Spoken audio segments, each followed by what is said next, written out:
Voilà, on va résoudre ce problème de dynamique avec une luge de 50 kg qui va du 36 km par heure. Et en fait, à cause des forces de frottement, après 80 mètres, elle va s'arrêter au-dessus d'un plan horizontal. Et il faudrait trouver la force de frottement et le coefficient de frottement dynamique. Bon, la première chose que je vais faire, c'est faire un schéma. Donc un bref dessin où je vais mettre les forces qui sont là, les forces réelles. Sur ce schéma, je vais représenter la luge comme un mobile ponctuel. Et puis je mets les forces réelles. Qu'est-ce que j'ai comme force réelle? J'ai son poids. G. Et comme la luge n'a pas de mouvement vertical, on aura la normale du sol, perpendiculaire au sol, qui est complètement opposée au poids. Qu'est-ce qu'on a d'autre comme force? On aura les forces de frottement. Les forces de frottement qui vont être opposées au mouvement. Ici, si on admet que en fait, la luge se déplace vers la droite. Bien, maintenant que j'ai fait ça, vous le savez, hein, je ne vais pas pouvoir continuer bien loin si je ne décide pas de placer un repère. Il va falloir que je sache dans quel sens je compte positif ou négatif. Mon repère, je peux le mettre ici, à gauche ou à droite. Juste indiquer à la personne qui doit vous lire dans quel sens vous comptez positivement. Voilà. Bon, très bien. On va appliquer les lois de Newton pour voir un peu ce qui se passe. On va décomposer le mouvement selon l'axe Y. On a un repos, on n'a pas de mouvement vertical. Et donc on arrive rapidement à la conclusion que la somme des forces qui sont selon l'axe Y doit être nulle. Je peux utiliser la notation vectorielle, ce qui va amener que N est complètement opposé à G, ce qu'on avait déjà tracé sur le schéma. Mais ça voudra dire que la longueur de N, en valeur absolue, c'est le même résultat. On aura peut-être besoin. Ça, c'est selon Y. Alors, selon l'axe X, il n'y a qu'une seule force. Donc, on est complètement en MRUA. La somme des forces, ça ne va pas être très compliqué. Hein. C'est égal à la somme de... C'est la force de frottement, il n'y en a qu'une.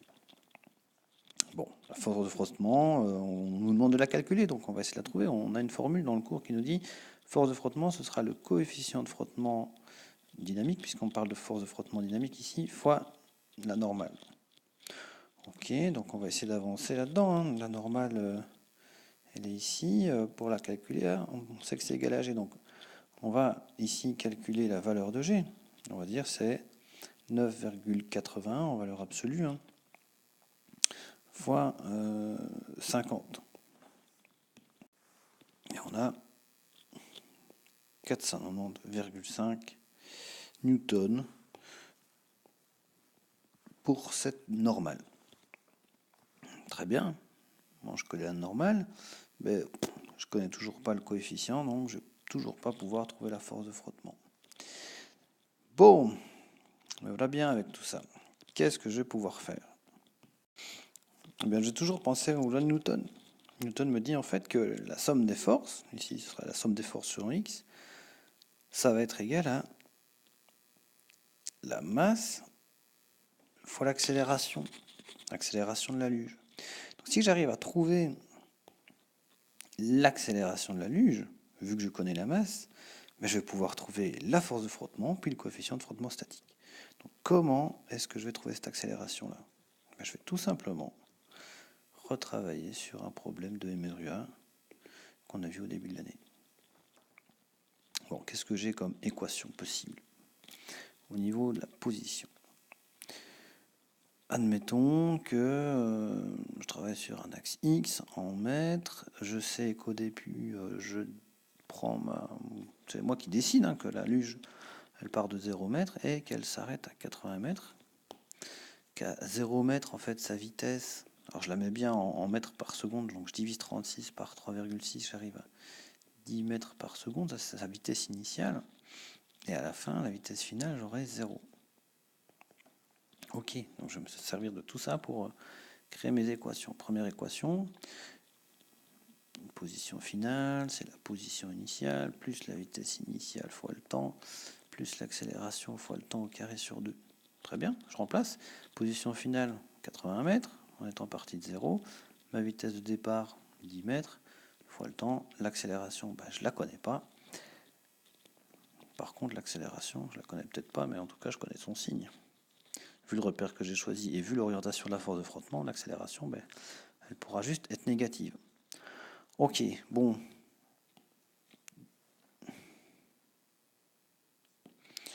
Ici, super, j'ai une équation, mais deux inconnus, me voilà bien.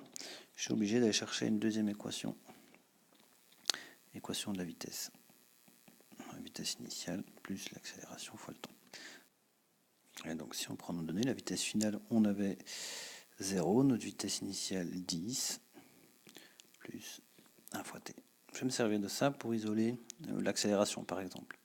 Je vais avoir une accélération qui sera égale à moins 10 fois t. Je vois déjà que mon accélération va être négative. Je prends cette expression-là pour remplacer ici. Qu'est-ce que j'obtiens ici? Je reprends l'équation 1, 80 qui va être égal à 10t moins 10t fois t carré sur 2. Je me retrouve avec 80 égale à 10 sur 2 fois t, donc 5 fois t, 80 égale 5 fois t. Et vous avez un temps égal à 16 secondes. Ok, super. Je connais le temps. Je vais pouvoir trouver l'accélération. C'est parti. L'accélération, c'est moins 10 sur t. Moins 10 sur 16. Je simplifie. Moins 0,625 mètres par seconde au carré. Ça, c'est mon accélération. Ok. Bien, avec ça, je vais revenir dans la partie ici. Je vais recalculer ma force de frottement. Ma force de frottement, c'est la masse fois l'accélération. Donc, je vais avoir force de frottement dynamique, la masse 50 fois l'accélération, moins 0,625. Et je trouve une force de frottement négative. C'est normal vu le repère que j'ai choisi. Ça nous fait moins 31,25 newton. Ça, c'est la force de frottement. Et pour trouver le coefficient de frottement dynamique, j'ai qu'à dire force de frottement, c'est le coefficient, fois la normale. Ça veut dire que mon coefficient de frottement dynamique, ce sera la force de frottement divisé par la normale. Donc je fais moins 31,25. Sur ma normale, on avait dit tout à l'heure 490,5. Donc là, il faut quand même prendre quelques précautions. Les coefficients, en fait, ils sont toujours positifs. Donc, autant travailler en valeur absolue. Et on obtient la réponse souhaitée. Ça veut dire 0,063. Non, 64, pardon. Voilà. C'est un peu brouillon, tout est l'un sur l'autre, mais voilà, je pense avoir été clair. Merci et à la prochaine.